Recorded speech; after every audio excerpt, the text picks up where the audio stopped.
Yan nga talaga kaibigan, yung simpleng damo na yan. Ang katangi-tanging sangkot sa ating pag-uusapan. Huwag mo nang scroll kaibigan, bayaang pagbigyan para kayo'y maliwanagan. Sugbo nga yan kung tawagin dito sa amin sa bayan. Malaki ang papel niyan sa kalinisan ng ating kabahayan. Walis tambo pala ay isa sa magandang kabuhayan. Kailangan mo lang kasi ng kakarampot na puhunan. Halos kalahati ang tubo dito, maniwala ka kaibigan.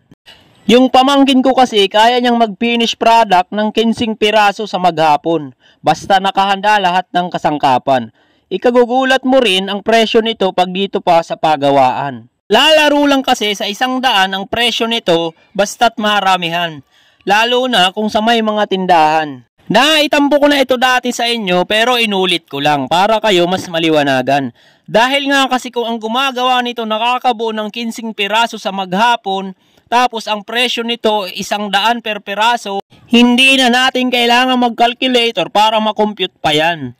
15 times 100, syempre 1.5. So, kung may puhunan siya ng kalahati, tapos may tubo siya ng kalahati, napakalaking source of income na yan pag dito ka lang naman sa kabundukan. Hindi mo nang kinakailangan lumos pa ng Maynila para doon lang makipagsiksikan. Sipag, tiyaga, diskarte, yun lang talagang paraan para makatakas sa kahirapan. Kaya kung natapos mo to kaibigan, kaunting follow at comment naman dyan.